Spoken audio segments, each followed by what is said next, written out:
இப்போ நம்ம சேப்பாக்கில் தோத்தது முக்கிய காரணம் பவுலிங் கிடையாது, பேட்டிங் மட்டும்தான். இப்போ நம்ம பேட்டிங் ஃபுல்லாக நம்ம சஞ்சு சாம்சனை நம்பி மட்டும்தான் இருக்க மாதிரி இருக்கு. இப்போ சஞ்சு சாம்சன் செஞ்சுரி அடிச்சா நம்ம ஜெயிக்கிறோம், இல்லைன்னா தோக்குறோம். கேப்டன்சி பொறுத்த வரைக்கும் எனக்கு தெரியல, அவர் ஒரு மாதிரி ஷெல்லுக்குள்ளே ஆடுற மாதிரி இருக்கு. ஒரு பால் அடிச்சிட்டாரு, நெக்ஸ்ட் பால் டாட் ஆடுறாரு, அடுத்த பால் டாட்டு, நெக்ஸ்ட் பால் சிக்ஸ்ன்றப்ப இவங்க சாய் சோசனும் ஜாஸ் பட்லர் என்ன பண்ணாங்கன்னா இப்போ சிக்ஸ் அடிச்சு சிங்கிள் ரொட்டேட் பண்ண ஆரம்பிச்சிட்டாங்க. அதுதான் பிளஸ். ஓவருக்கு ஓவர் ஒரு இது மாறிக்கிட்டே இருக்கும். இப்போ நம்ம அந்த பிளேயருக்கு என்ன பால் போட போறோமோ அடுத்த பிளேயருக்கு நம்ம வேற மாதிரி பால் போடணும்.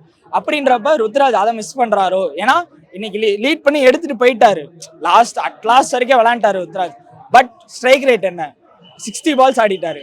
60 பால்ஸ் நேற்று ஒருத்தர் 150 அடிச்சிட்டாரு KL ராகுல். அப்படி கன்வெர்ட் பண்ண முடியும் ருத்ராஜ் ஆள. ஆனா அந்த கேப்டன்சினால இவர் ஒரு ஷெல்லுக்குள்ள போயிடுறாரோ, நம்ம போயிட்டா இப்ப அடுத்து யார் இருக்கா அந்த ஷெல்லுலே இருக்காரோன்னு எனக்கு ஃபீல் ஆகுது. அவர் கேப்டன்சி ஓகே, நம்ம தோனி அளவு கம்பேர் பண்ணவே முடியாது. தோனி பிளேஸ்ல நம்ம ரோஹித் சர்மா பிளேஸ்லயும், இப்போ ரோஹித் சர்மா பிளேஸ்ல பாண்டியாவை எதிர்பார்க்க முடியாது நம்மளால, தோனி பிளேஸ்ல இன்னொரு ஆளை எதிர்பார்க்க முடியாதுதான். ருத்ராஜ் கேப்டன்சி ஓகே, பட் அவரோட பேட்டிங் ஃபார்ம் என்ன இப்போ கரண்ட்ல நம்மளுக்கு அது தெரியல.